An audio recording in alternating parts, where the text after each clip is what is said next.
Welcome back to the Brew Podcast, everyone. This is episode 368. Back in the church room bar, but this will be my last time for a while. A little while. Not a while, just a couple of weeks. I'm leaving the country. I'm going the opposite direction. As you know. There's another alien battlefield? Yes, exactly. I'm going to the moon. You're going to... Whoa. I'm going to clear space for Elon's structures. Yeah, that's right. He switched his mindset to the moon now. He's no longer... Because do you think reality came in on him on the fact that Mars is just a tough ask right now? Yeah, I think that the time is what... I'm not... maybe he has some existential thoughts about his own life, and he wants to make it he wants to make it to this interplanetary thing. And just the logistics around the Mars thing, it's like no matter how it pans out, I think it's double what the moon would be. Because you need to put all of your supplies in orbit, all your batteries, all your supplies and everything. So that just that alone is like a waste of a year going to Mars. So you do it to the moon, it's what, a week or two? How often do we hit the optimal launch window? That's another good question. To hit, I know it's not... To be short. Yeah, to shorten it. Yeah, I don't know. I think it's once it all depends too, because us to the moon or us to the sun is 93 million miles. Yeah. Is it 250 million to Mars from Earth? It's double plus. I don't know to Mars. I do know the sun. That's famous trivia question. Yeah, that's a parsec. 8 minutes for light, 98 million miles. 93 million. But yeah, I don't know about Mars. But it is. I knew a guy who did his master's thesis on like the orbital dynamics of putting in all the batteries into orbit. Because this isn't specific. I know a lot of people attribute the Mars stuff to Elon, but NASA's been thinking about this for a long time. The average is 140 million miles from the Earth to Mars. The furthest is 250, and the closest is 35 million. That's not bad. So that's an interesting. Like the average is 140. So again, 33 million miles versus 250. Versus 250. Well, 250 is if we're on opposite ends of the sun of the rotation. Orbit. No one's going through the sun. No one's going through the sun. You wouldn't want that would be counterproductive to your current distance is 220 million trajectory anyway. So we're almost opposite. Yeah. Wow. Even if you were going through the sun, you wouldn't make it. Even if you could make it through the sun, once you get to the other side, you'd be wasting a lot of energy. Yeah. You just want to orbit to Mars. Use the slingshots. Anyway. Where we are, it was just a Super Bowl. Did you watch? Super Bowl and the Olympics. I did watch. Any good beer takeaways? I didn't watch. I was in bed by 6. There was people laughing at me. I was in bed by 6:30. Oh, I think you made the right choice. Was there any good beer commercials though? No. I heard people said Budweiser did a good job. I don't know what that means though. Mm-hmm. Did they bring back the Clydesdales? They brought back the Clydesdales. Okay. But I never cared about the Clydesdales, so I'm the wrong person to ask. Bud Light did fine. They had their team of Shane Gillis, Post Malone. Who is the third person? Shane Gillis is hilarious. Yeah, he's very. So funny. those are your two big Bud Light guys right now. Are Shane Gillis? Well, they had and a third Malone. one. The third person. I can't remember who it was. And yeah, that was decent. It wasn't great actually. It was pretty terrible. I'm disappointed in marketing. I came up with 3 commercials sitting on the couch that were better than all of the ones, except for maybe the Liquid IV. That was probably the best one. The only 2 I've watched today are the For All Mankind, the last trailer, which is brilliant. I'm so glad I ingested that book prior to it coming out. And then 2 is the Mr. Beast commercial, the puzzle to win $1 million. So I saw that before the Super Bowl. Yeah. So apparently if you solve it, it's $1 million for you. Oh, okay. There was one before that. That was a puzzle, but maybe that was a teaser, and it was this means nothing. Yeah, with it was a Salesforce joint. I don't know. Like a Spike Lee joint. It was a Salesforce joint. Oh, okay. I think that's what they wanted referenced as. I don't know. I didn't see it. I don't remember seeing anything about Mr. Beast. I remember being highly disappointed in both the game and the commercials. Everything sucked. Mm-hmm. Everyone in my Pick'em League picked Seattle, so I finished second place, which second was the first loser because we did a winner-take-all Pick'em League, so it didn't matter. because I got into a what if scenario. Like, do I pick the Patriots knowing that my opponent is also a Patriots fan? But no, it didn't matter. Everyone in the league picked Seattle. Yeah. Well, Put 16 on them. Sent it. The other thing I wanted to ask, I wanted to mention was just this last weekend at Barrel House. They had the 9-year anniversary of Masthead. So Masthead did a tap takeover. Yeah. Our second beer for today will be a special Masthead beer. Oh, good. But I went down to the Barrel House on Friday. I didn't go Saturday. Lots of people went. It was very packed, but it was a good opportunity because they had the Masthead rep there, who we've been invited to go up to Masthead. It's just logistics, going all the way to Cleveland. Yeah. But really good takeover. Well received. One of their better takeovers from what I heard. So great. Congratulations to Masthead on 9 years. Yeah. Congrats on 9 years. 9. And congrats to the Barrel House on a successful takeover. Yeah, I think like almost half of their lines were in Masthead, so that's awesome. That is a takeover. Huge takeover. Beer number 1, a new brewery. This was suggested by Huggable Matt. I bought this one. Lolev, Lolev beer out of Pittsburgh, Pennsylvania. This is a 7% Lupula, which if you know or if you track, Lupula is a sort of hop, but it's not in this beer. 7% IPA. Again, out of Pittsburgh. They have 2 locations. Okay. One is in Pittsburgh. The other one is just outside of Pittsburgh in a suburb. But that building is famous because previous to brewing beer for Lolev, it brewed Barks root beer. Oh, no way. That's really great. Ready? It's primed. You ready? Yeah, it's primed. 3, 2, 1. I was told that this was the best IPA that they had on the shelves at the time. You go to their website, which is one of my favorite URLs, lolev.beer. More websites need to be .beer for that suffix, for that domain. And pretty basic website. You can't find out too much information. You can find out that Barks root beer used to be, but they're purposeful yet refined. The website is very minimalist. Doesn't offer too much, and it always gives the location of where you can buy the beer. This is the first time I've seen Lolev beer. Yeah, but I've also not seen it. But the hop blend on it is all New Zealand hops. Okay. So that's why that's 2 of the 3 people that were working at the time were very high on this beer. Wow, that's good. It's distinct, that's for sure. It has it's different than your typical American. New England, West Coast, anything IPA. The hops just hit different.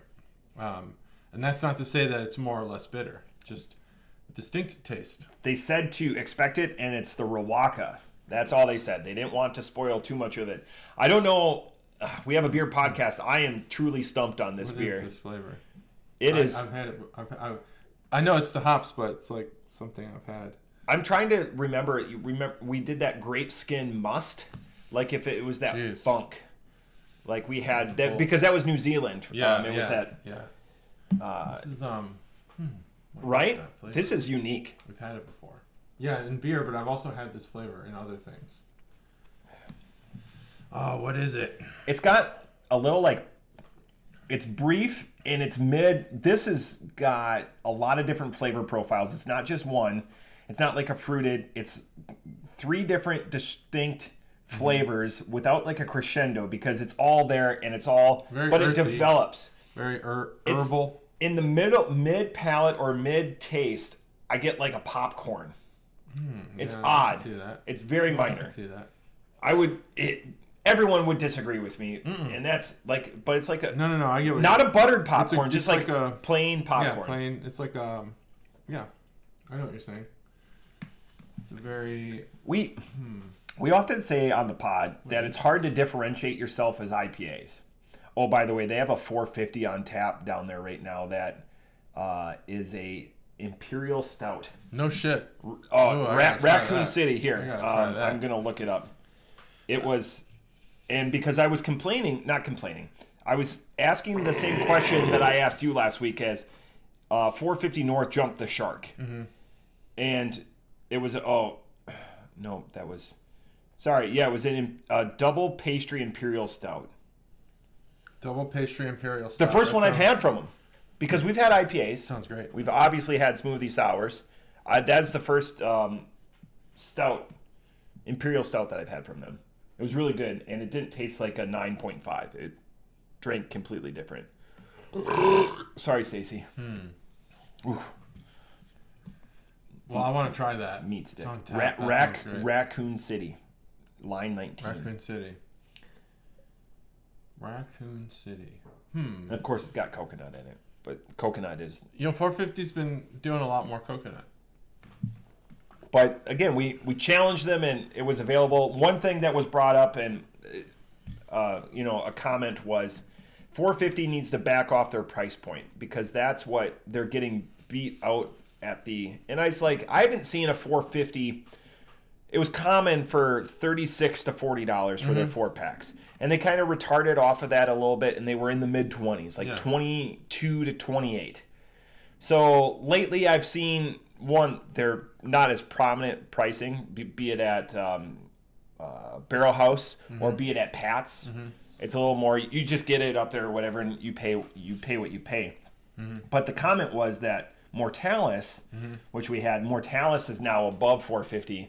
On average, their beer is $1 to $2 more a beer than $4.50, which is crazy. But also, the other hot take was that Drecker does smoothie sours better than I disagree with that. Yeah, $4.50, but $4.50 hasn't had a absolute banger of a, like a 5. Right. They haven't had that taco party in a long time. Yeah, I'd agree with that. I think, or like a Fandango. Drecker, they swish it sometimes, Yeah. But a lot of their beers are good. They're good beers, but they don't. Yeah, they don't hit as much as they do at 450. I think. Am I out of bounds? No. All the price points, it's totally reasonable given the ingredients. You actually, when you drink these fruited smoothies, fruit sours, fruit smoothies, fruited sours, the higher price point, unless they're total scam artists, is indicative of actual fruit, actual adjuncts versus some bullshit, because the fruit's expensive, and that's really what is driving the price up. And they're not putting in 1 bushel per tank; they're putting in a shitload of fruit in these things. So, we settled on paying a lot for 450 because we knew that the ingredients were real. Yeah, and that's part of it. Drecker, Mortalis, Nightmare has similar pricing, although they don't make as much beer, which is disappointing. I've been checking, and nothing new. But yeah, you pay that higher price because you know what you're getting. Yeah, you're buying into that quality, and if that's your bag, if you're a stout and you're not a smoothie sour, I would never recommend paying that price point for something to like explore or whatever. No, like there's other ways that you can ease into that world and not be paying like a Fandango. A Fandango is going to be in the high teens. And those are all delightful. Or like $22.99, like the cherry Fandango or the strawberry Fandango. If you compare the logistics of making those beers, like a Fandango, they're just going to get a bunch of that one fruit and get a bunch of the ingredients and make it. 450 is consistently making different beers. And fruit's not like Sorry, Stacey. Your typical supply chain. All different fruits require different purchasing and different, logistics. I'm sure it's kind of a symphony, if you will, of orchestrated purchases. Yeah. Because you don't just buy all your fruit from like one distributor. They're not growing all those tropical fruits in definitely Indiana? not in Iowa or wherever. Indiana. Yeah, Indiana. You've been there. Yeah, I've been there. I don't know why I was thinking Iowa. Well, because of Toppling Goliath. But like I listened to Freakonomics. I used to listen to Freakonomics, that podcast. Yeah. And they talk about the economics and the logistics of buying natural foods, like foods that grow. Yeah. And it's not easy. I'm sure that there's distributors like Dole, but I don't know. Avocados aren't. Those you have to purchase from the seller. Avocados from Mexico. Yeah, they're all blood avocados. They all belong to the cartel. Is that true? Yeah, that was that Freakonomics episode. They talked about how you could trace all the avocado money back to the cartels. As like a side hustle? Yeah.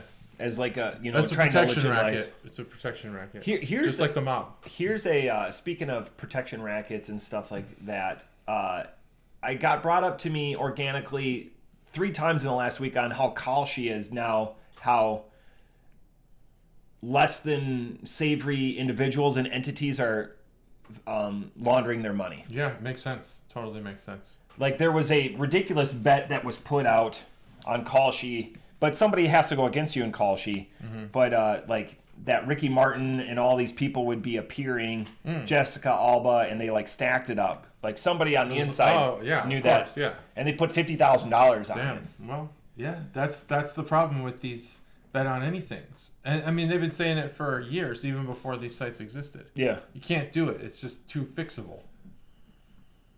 You have Classe, that Emmanuel, that they say now 36 out of 78 of his last appearances he was fixing. Wow, yeah. I mean, that's a unique case.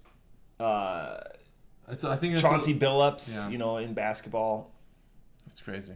It's as somebody that gambles a little bit, and gambling is, I place bets on sports. It's only gambling if you can't afford to lose it, I think. So I place bets on sports, but I've never done more than $10, at least in like the last, on a single bet.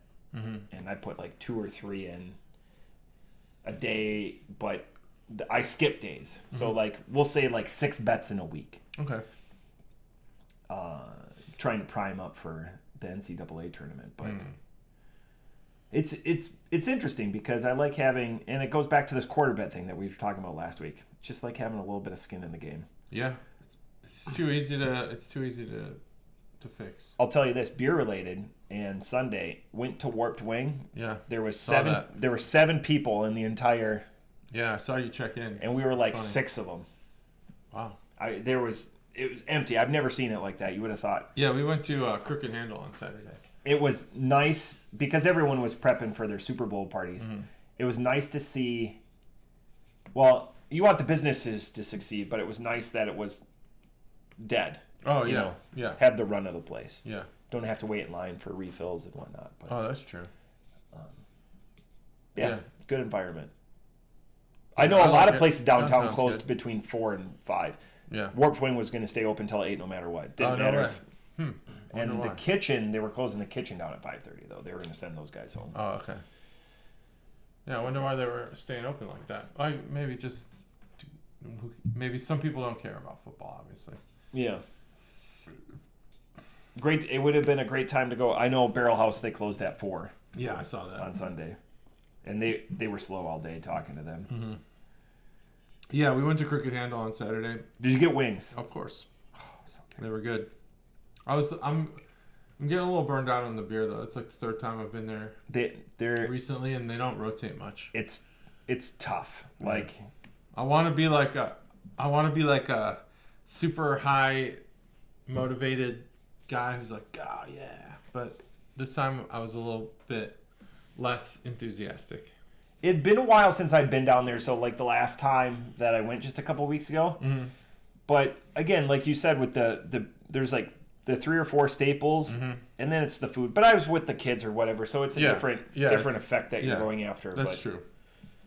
Because before that, the last time that I was down there was with you. So 2.5 years ago now. Yeah. 2 years. Katie and I sat at the same table we did. Oh, over in that adjacent area, the connector. Window? Yeah. We sat right next to a couple weeks ago with someone from work who lives south of here, and I was like, I'll meet you halfway. And we went there. It was all right.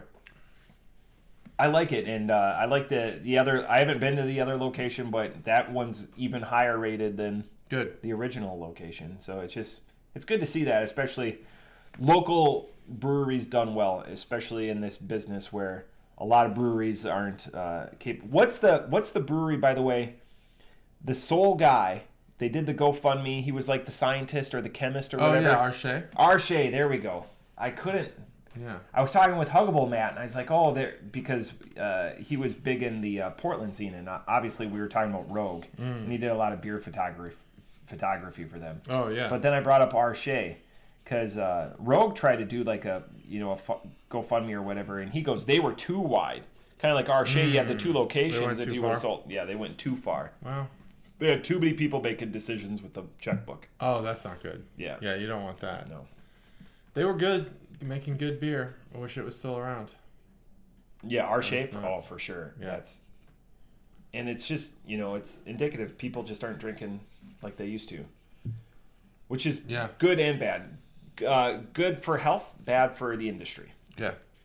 It'll pick up again. Bad for the subscribers. It'll Everything's cyclical. All right, this beer, JT, thoughts? My thoughts on this beer are that this distinct flavor Have you thought of what it is? I can't figure out what it is. It's something. God, what is that? I don't know. I can't figure it out. But yes, I've had other beers that tasted like this, probably with similar hops.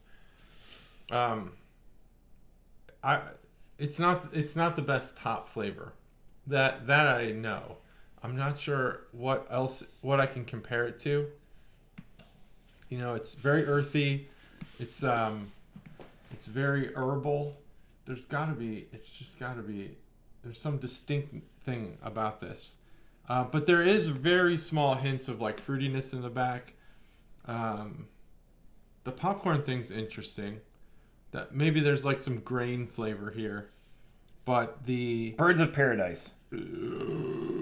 Maybe, but the there is like a juicier kind of fruit flavor on the breath, and I'm not sure what it is. I'm tempted to say kiwi, but now I feel like I'm influenced by this being a New Zealand beer that I'm just thinking kiwi because kiwi, but it also could have like kind of that fresh juiciness about it if you get past that Rawaka hops. That's trademarked by all these are trademarked. Moteka, who's trademarked? Motair, the hop provider, the farm producer, yeah. Interesting. And the fact that they made these, because Moteka and Rawaka for sure are New Zealand hops. The middle one, Moutere, I'm fairly certain this is all New Zealand hop beer. I'm sure, yeah. I mean, it's a good beer. I have to admit, it's pretty drinkable. I don't like the flavor of it, but I keep drinking it, and I keep thinking, wow, this is an interesting beer. So it's like it's a catch-22 kind of, or I don't want to say bittersweet because it's not bittersweet. It's just bitter. Yeah, it kind of harkens back to the old IPA days, when everything tasted like gym socks. I thought you would go gym socks. Yeah, there's definitely a gym sock in here. But at this seasoned rate of us drinking all these beers, it's not an unappealing flavor. I just don't know that I'd go back to this beer. Gosh, it's so weird because it's not terrible, but at the same time, my brain's telling me to hate it. But I'm going to give it a 3.75. It's a real conundrum of a beer. It's a weird beer. It is a weird beer. We talk all the time about what can you do in the IPA world and stay in the IPA world and really drive change or drive something different. This is that different. It really is different. This is so as being a different and differentiator in a world of IPAs where they all blend together. This is a 5 in the fact of how different it is. That's not my score though. I didn't go off the top rope. Off the top rope, I give this a 4.25. It's the most interesting IPA, not gimmicked, that I've had in a long, long time. I'm intrigued to see what we didn't do the Canner Boner segment. Oh yeah, I forgot about that. But it looks like that other half. It got very much that kinda uniform pattern. There it is. That's a really good description. But it's becoming more like a wallpaper. More and more in vogue to do that. Just one thing repeated all over again. Mm-hmm. Simple, but yet busy enough to like attract the eye. So I went to pick this one off the shelves. This one was picked out for me. of being that interesting. And I was like, this will probably be a podcast beer. So that's what Huggable Matt did. Sorry, Stacey. He said for his money, as a big Pacific Northwest Oregon guy, best IPA on their shelves. It's tough for me. I think this is the one thing that I want to say. This is an IPA for like the IPA connoisseur. Like this is like highbrow. It's just not for me. Off the top rope, 4.25. It's way different. It's way funky, and it's got so much going for it that I'm not able to discern it all. But it's got 3 distinct patterns in the palate. It's not just Definitely. the one note. It's got some patterns. Maybe it's just that hop blend, and that's the hop signature on each of them. It'd be a fun experiment to have those raw to see if any of that imparts. And also, 45 degrees is way too warm. It says serve at 45 Don't degrees. do that. That's way too. I think you're drinking a warm ass IPA. No, like if your IPA doesn't begin at serve at in the 30s, you're doing it wrong. Yeah, 45. Come on. But it stands out by being so different. Yeah. Also, it tastes a little bit bigger than a 7. So I could have said, oh, that's like an Imperial or something, but Interesting. maybe not. All right, beer number 2, which I'm super excited about. Me too. Masthead Old Timey. It's a Barleywine style aged in Weller bourbon barrels. Nice. They had Stag Underverse, which was their barley wine aged in Stag bottles. Makes sense. Barrels. They didn't have it packaged though, and I didn't have a because I went early. They didn't have it packaged. They didn't have it tapped because they had to wait for the tap. So 3, 2, 1, got it. So that was the one that I'm sad that I didn't get any of. I also got some other Masthead ones. So this is big, 13.9 Masthead OG. They're Masthead. I'm going to pop the boys on this one. I would go out on a limb and say they're in the top 25 brewers in Ohio. That's always going to be an ongoing Yeah, that's joke. good. I think that's fine. They Gimmick Gus and Better Matt always say that they're in the top. It's their favorite brewer in Ohio, and I'm inclined. They're up there, but I like saying top 25. It leaves room. Yeah. Oh yeah. Oh, this is this is English style for sure. There's something about this time period that they're alluding to here that just is so fascinating to me. I keep going back to. I always like my wife's always like, how do you remember like weird ass shit about like the World War One? I don't know, but I know that it's like sealed in fact and a lot of like. But I can't remember I can never remember the punchline to a joke. But there's nothing factual about it. It's just a joke. But like the like 1860s to like the 1930s, there's just something cool about that era. And this, old timey, this circus tent kind of, thing. Back when you could have like, I mean this as an endearing term, like the freaks in the circus, bearded lady. But you couldn't fact check or like validate any of the, the things they're saying are the fat man talents or attributes of these people.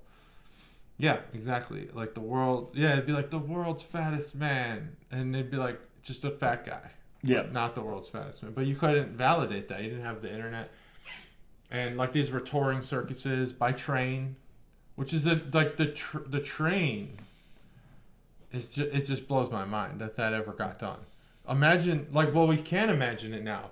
There have been multiple attempts to build trains in the current era, and they've all failed. Mostly due to corruption, but the fact that we got a rail system in this country is pretty amazing. Oh, like a transcontinental. Yeah.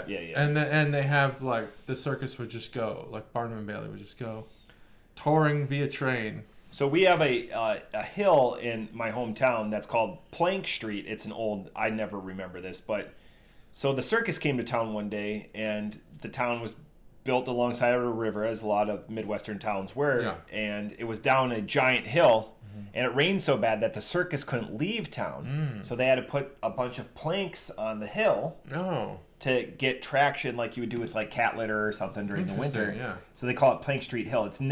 It's historical is never named Plank Street Hill. Where is this at? In Eau Claire. Oh, Eau Claire. Okay, And, I thought we were talking about here. You would never know that, but because being a history and geography major or whatever, I just like neat stories, adages, and shit like that because that's what, like you said, persist in your mind. Yeah. I can't remember the third ingredient to French toast or something like that, but I can remember like all of these that's weird... how I am. But like I asked, like today's trivia question at work was, what was the first year of the Winter Olympics? The first year of the real, the modern ones. Yeah, no, there weren't ancient Winter Olympics. Oh, Winter Olympics. Oh, okay. Yeah. Do you know? I guess I wasn't paying attention when you said winter. Do I know? No. 1924. Oh, wow. Here's another Olympic trivia. What city is the only city that has hosted both the Winter and Summer Olympics? Ooh, I'm going to think about that. I'll guess in a little bit. And then in 1976, Denver, Colorado was actually awarded the Winter Olympics.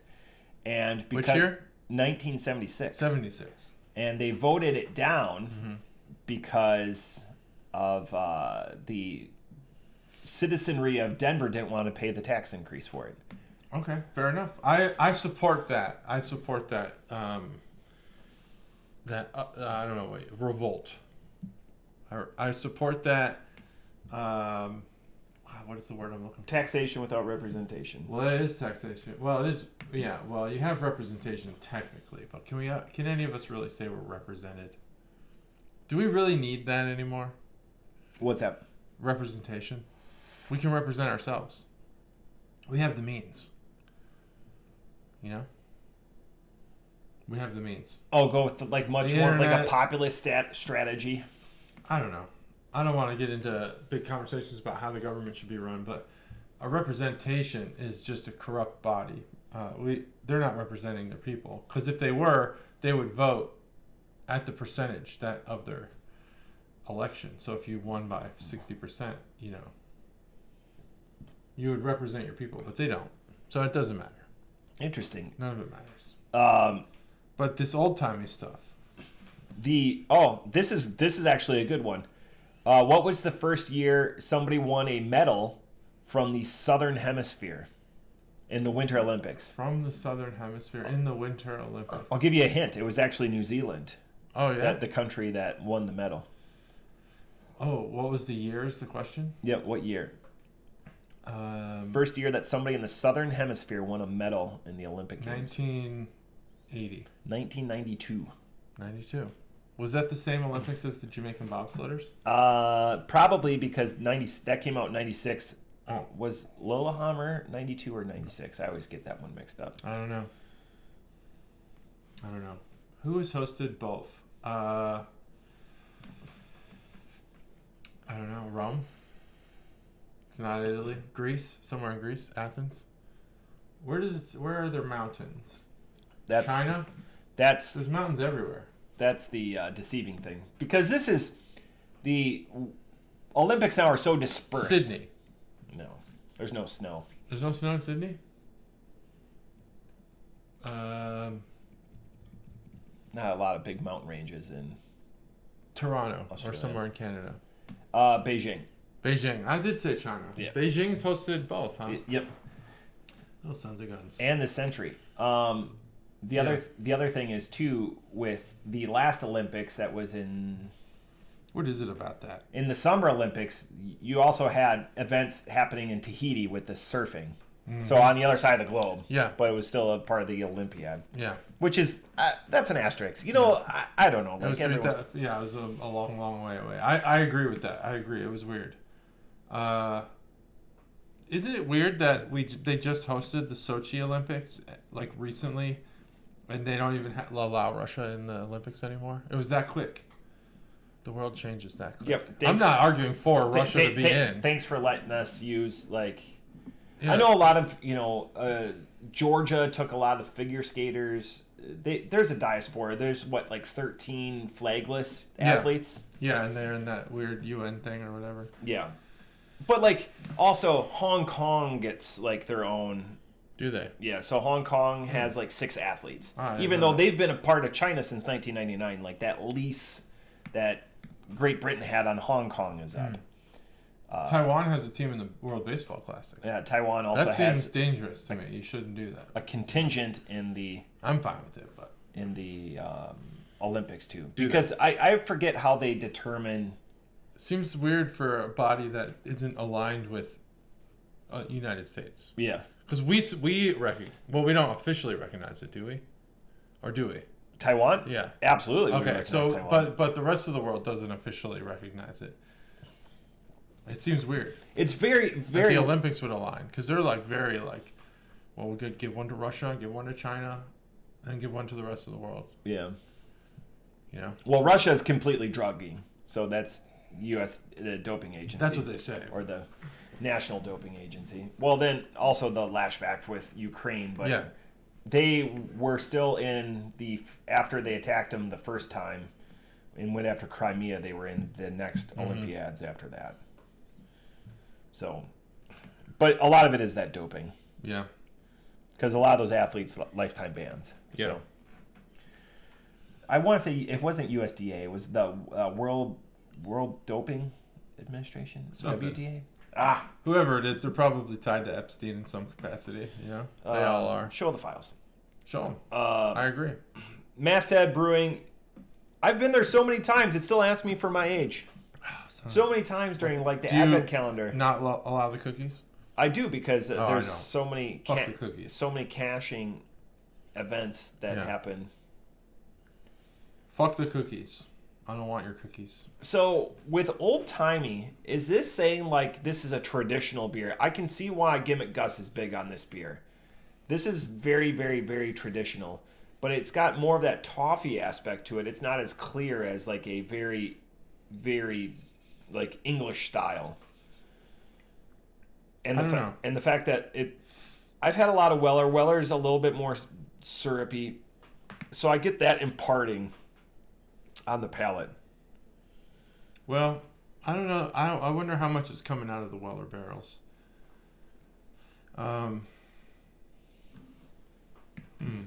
This is an interesting one. I'm glad we're sharing it. It'd be interesting to do a blind One would be too much. serving of this to somebody who's a big Masthead fan. It is a good beer.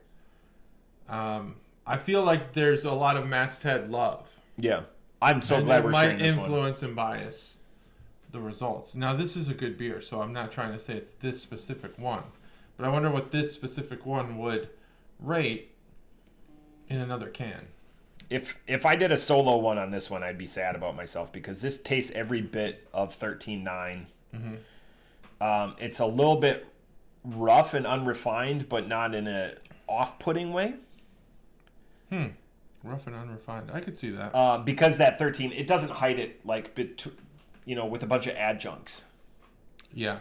There's not like the vanilla or whatever to What does it say is in this? Just soften the regular landing. Barley wine. Yeah. Well, for being just barley wine with nothing in it, it does have a lot of flavor.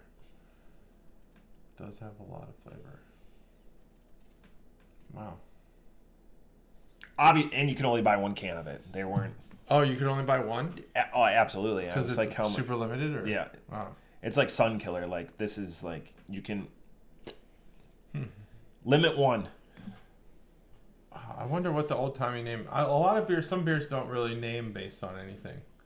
I just think it's gimmick. I just think it's gimmickless. Like it's dance with the girl that brought you. Oh, I started rewatching the Back to the Future movies. Speaking of Dance with the Girl That Brought You. Well done, perfect movies.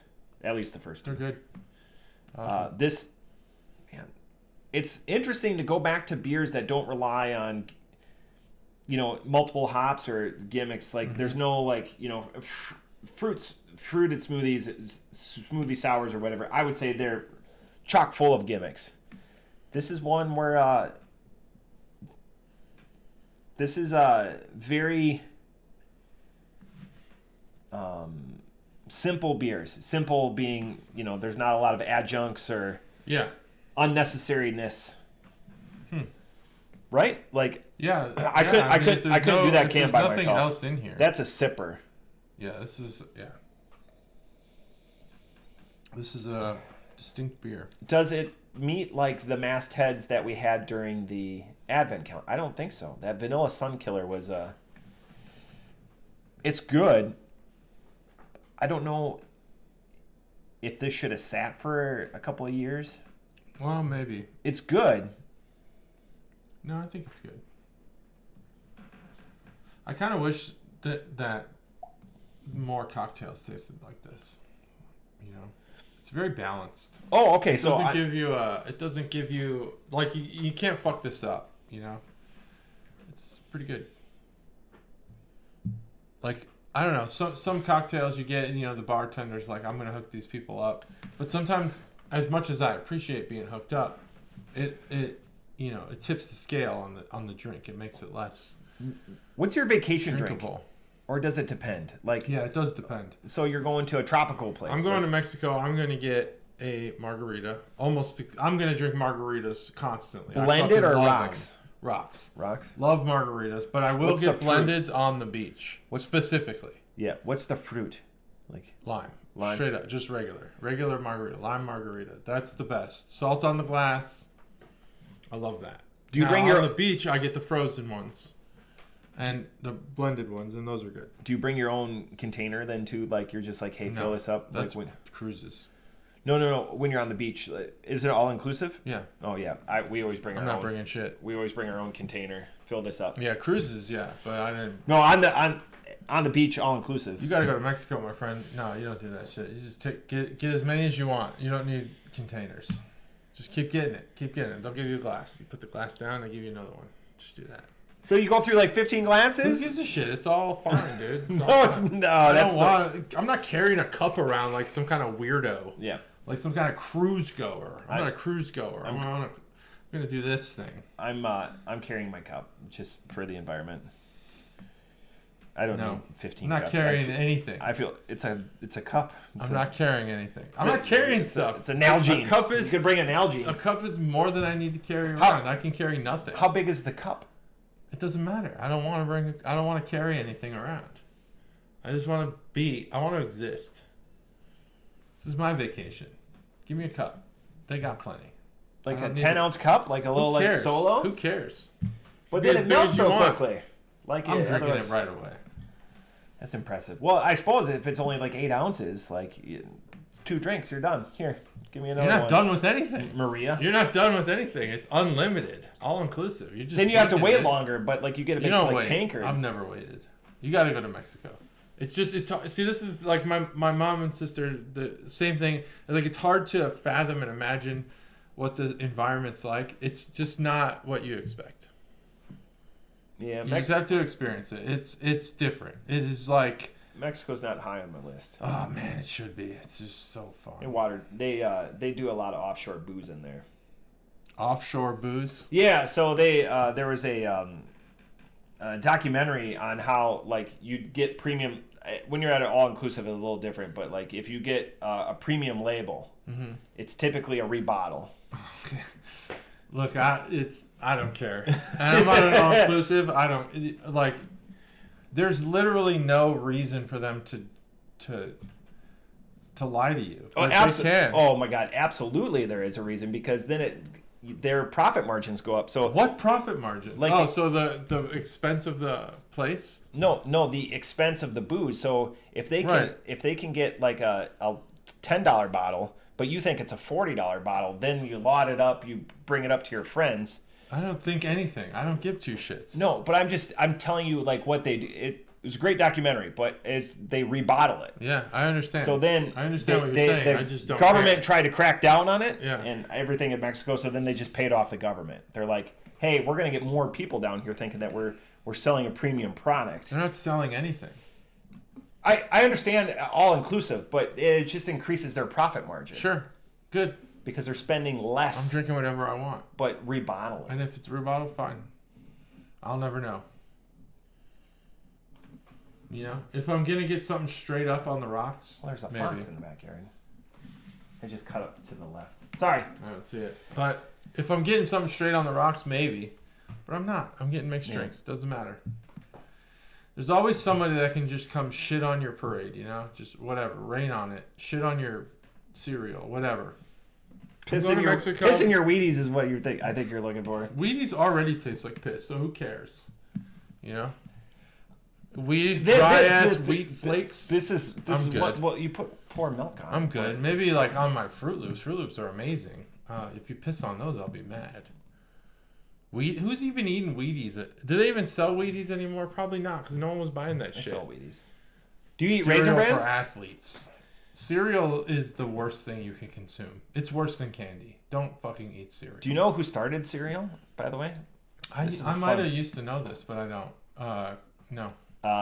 The vegetarians and Seventh-day Adventists, because they were trying to get off of meat consumption. Oh, so nice. this was. I like meat. And then also during World War II, during meat rationing, there was how to make a T-bone steak using crushed up Wheaties. Yeah.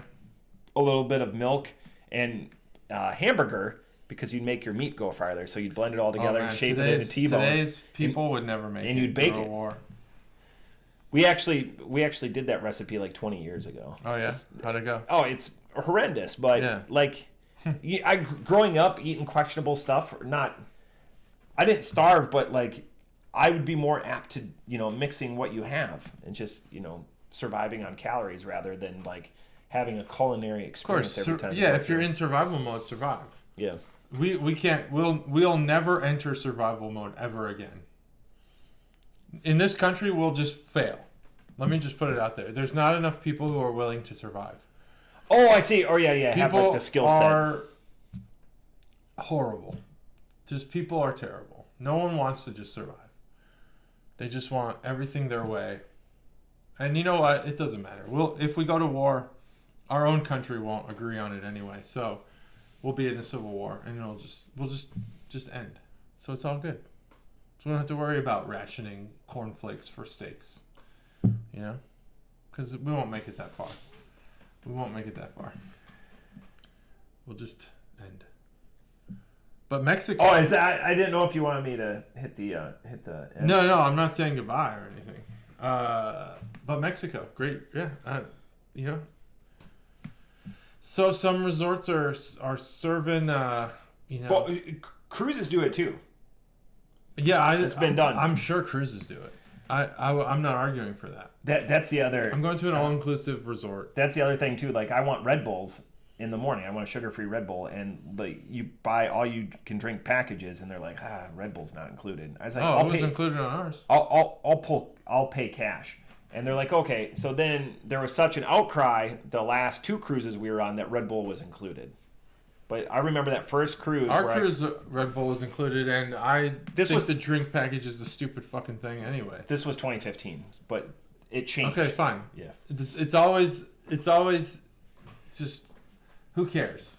Who cares? Red Bulls were included on mine, and that's all I know. That's all I know.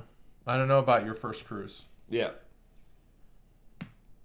You did it. You changed it. Your cruise changed it. Your cruise. My Wheaties are significantly piston. You pirated. You guys were like, ho, we want fucking Red Bulls. Yeah, you're pissing on my Wheaties, and I don't like it. Because you're like, nothing you do will ever be good enough. And I'm like, I like the vacations I'm taking. You got me. That's all. Don't shit on it. It's all good. I'm going to have whatever they serve me, I won't know. I'm not drinking on the rocks. I'm drinking mixed drinks. If you pour a Johnny Walker bottle and you tell me it's Johnny Walker and it's some other shit, I'm not going to know. Why would I ever get Johnny Walker? I won't. I did just find out that Johnny Walker has commercials. And I didn't know that. I guess you have to be of a certain type of person who, it's all targeted internet ads. It's crazy how like those free channels like Pluto and Tubi or whatever, like how they're so dialed into like what is pertinent in your house and what you're looking at. Yeah, what kind of commercials do you get? Now you're tunneling for information. No, I just you brought it up. Like I was on a website, or I was on speedtest.net because I thought my internet was fucked up. It wasn't. It was the person I was talking to on Zoom, But on speedtest.net, it was a Johnny Walker ad with Sabrina Carpenter, who, one, I don't give a crap about at all. But it was interesting. I was like, oh, Sabrina Carpenter's in a Johnny Walker ad? That's weird. And then I thought, oh, I'm getting a Johnny Walker ad? That's even weirder. Maybe that's not as weird. But like, who wants? Like, I feel like Scotch drinkers and Sabrina Carpenter. There's that Venn diagram's sliver. It's sliver, very slivered. The people who like Sabrina Carpenter and the people who like Johnny Walker. Is it more so not the Sabrina Carpenter, but the personification of sexiness? Right, maybe it's perhaps. So like you could listen to it on mute. Because a lot of people, like in a bar situation or whatever, that see that commercial, yeah, and they're like, oh. But then a bar is not targeted because they're not going after. It's a good question you're asking. One thing, ironically, why would that happen? To answer, I was trying to think. But I don't drink sexy booze. There was one. Yeah. Well, like what's the none of the booze I drink sexy. Like apparently. UV or like what are you thinking like that? Frilly, like 3 Olives. I'm trying to think of like Cosmo. I'm trying to look up there. The bottle I'm thinking of is like hidden. It's underneath. Oh yeah, it's like one of those. No, it's down hidden, underneath. Down there. I saw it. But there was a really odd, and we were just talking about like 5 minutes prior, some of that stuff, and it just came up, and I was like, "Have you searched this on your phone?" And she's like, "No," because it's logged in. Me neither. So my Pluto account is logged into my email, so I understand how that's linked. But so like I understand like Facebook ads or whatever because it just caches your internet searches and whatnot. And that's great. That happens instantaneously. Some of it's just categorical. You can go look at something in Amazon, be it like robot vacuums or whatever. Like you're gonna get one, or like the specific clothing that I wear. That will be like my. Well, top they all 3 sell ads. to each other. Yeah, they're all in cahoots. And they're like, don't sell my. You click on don't sell my information or whatever. Yeah, wink, wink, nudge, nudge. Yeah. You know, you're gonna get the next 15 things, but yeah, it's fascinating. That's why I'm all for like Andrew Yang. His $1,000. Your information is gonna get sold anyways. Like I agree. We should cash in. We should own our own data. Penalize or not penalize, but get something back. For it. Be compensated for your data. Yeah, I agree with that. I think that's good. I'm still trying to come up with that weird advertisement. Because we looked at each other, we're like, that's crazy. Like we talked about it like 2 commercials before, and then all of a sudden it popped up. Yeah. Like Mind Reader. Yeah. And they get it from. I've somewhere. heard that before, but yeah, there's a lot of categorical stuff. Yeah, they get it. It's these algorithms are pretty honed in. And that's where I see to you as being the expert in that realm. It's like if you have what is it? I think it's 15 or my category thing is you get 15 or 16 people in the same room. It's one of those numbers, and that's when you're at 50% of a chance of 2 of those people having the same birthday. Oh yeah. You would think that number would be way more significant, but I know it's less than 20. Yeah. But there's a 50% chance, and I would never guess that. Yeah. I'd be like, I would bet $100 on if there's 15 people in the room, not one of them have like. Yeah, it gets pretty. Yeah, the odds get pretty good. Which is crazy. That 2 people have the same birthday. It's still. I don't know. I don't know if you could. Well, they claim that you can play that out, but I don't know. Maybe you can. Maybe you can't. The last thing I want to ask you, because I know we have suggestions for each other and whatever. Did you watch any of that Chasing Cardboard? I haven't. No. Oh, that again, that's my guilty pleasure. I just watch the guy that drives around and buys up people's collections. Oh yeah, I have seen that in the past. Yeah, if it's been around guy. forever. Yeah, it's a real nice Midwestern dude. I every time I'm. I have a 51 mantle. I put myself in that guy's shoes, and I'm just like. Fuck, do you have any graded cards? And if so, what grading house do you use? I have some graded cards. I used to use Beckett, but now I use PSA. Everyone uses PSA, but PSA's done some shady shit. Yeah, because now the other one that people use is SC. I know it's SGC. Not SGC because it's not Star City. I'm going to try using them more often. I have a couple of them in my vintage cards. In your slabs? In slabs, yeah. I have PSA and Beckett, yeah. I think I don't really send that many out anymore. It's too expensive. 10% the card's wealth or value? I'm not sure if that's what it is, but you have to pay I also watch the insurance price for USPS, but you have to pay that to PSA. So they can stupid. Yeah. It's so stupid. And then if they grade it, if you send them a card and they grade it a 10, they'll charge you more insurance. Because like the original insurance, I think is if it's on a 7 or an 8. And then if it grades higher, they'll charge you. They'll charge your account. I watched Selling Superman, and that was kind of my entry into like the graded world. And the guy that had Superman 1, and it was a 7. It was the third highest Superman 1 that's known to exist. And because PSA or SGC or whatever, they say how many exist in that grade. Yeah. Which is neat. Pop count. Yeah. There you go. And then that's what got me on Chasing Cardboard or whatever. But so I do have Shohei Ohtani's original rookie card. His Bowman in his Japan uniform. Yeah. Graded a PSA 10.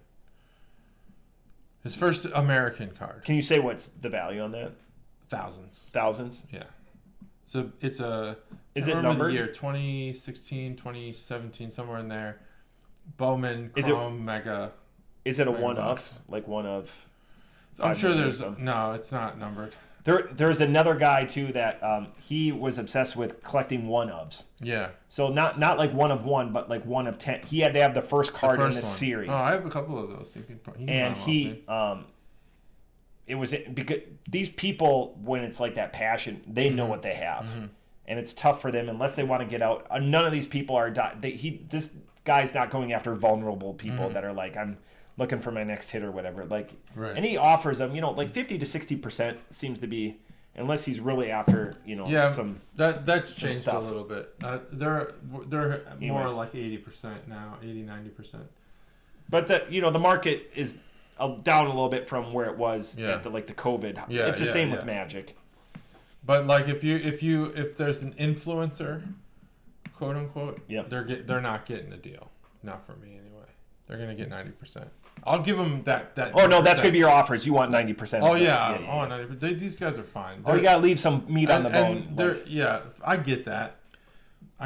But they're also getting deals from the companies. They're trying to buy in bulk, so then there's meat on the bone for them because they're going to grind it out too. They're just trying to make videos. They're not. They're making money on their videos, on the content, but like a lot of the thing is people don't want card hotels of and people's valuation on their card for like an entire collection is like 50 to 75%, 50 to 75 cents a card. Sure, you have some slabs that are a few $100 or whatever, but man, that when you have 10 of those and hey, here's 50,000 that are like. Well, everyone's got those, unless you buy singles only. Yeah, it's the same thing, and it's the same thing in Magic. Yeah, just Magic hasn't existed as long, but there's so much garbage. Yeah, but what are you gonna do? It's such a fascinating world. Like it is, and ever since COVID, the nerds have the money now. The geeks have the money. Yeah, they do. So they're gonna keep having the money. So they're after, diversifying their because there's people that are buying up like comics and then it goes sits in a vault. You have Logan Paul sitting on, the first whatever edition energy. It's a $10 million Pokemon card now. Yeah, the Charizard guy. Is that the one you're talking about? No, it's not the Chrome. It's one of those, but the first edition Charizard that he had on like the chain. Yeah. Where it was like $5 million or whatever. And that made it even more valuable. Putting it on that chain quadrupled the price because now it's his. It's incredible. And it went to auction, that card. Yeah, and he sold it. Yeah. Yeah. Crazy. Because he would wear it to the ring. Yeah. Oh, just incredible. I just like playing with the cards and like displaying the cards. Right, I like to display them. That's my favorite thing. I could get rid of all the cards that aren't worth seeing. But I won't. No one wants them. No one wants the crap. It's fun. I know a lot of, back in my hometown, a lot of friends that are in that sport. A lot of donating, getting other kids into the, which is smart because then you plant the seed and it increases the demand eventually for, cards. Yeah. Yeah. That's exactly what they're doing. It's good. Get kids into it. But most people want a deal. Most people want to scam you. That's the problem with some of these collector markets, is there's a lot of shady people. Yeah. And I hate dealing with shady people. People want to get ahead. Yeah. But they're not. But I did hear that some of the breakers now are making like in the hundreds of millions. Not making, but like net. Breakers are buying other breakers. Yeah, that too. Yeah. It's insane.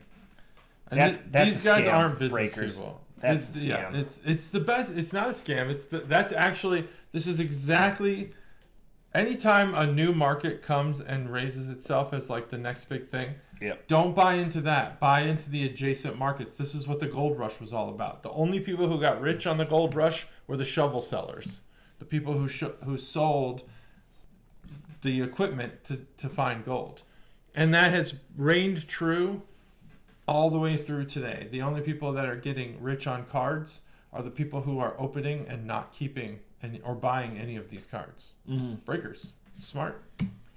I wish I was a breaker. I would do that job happily.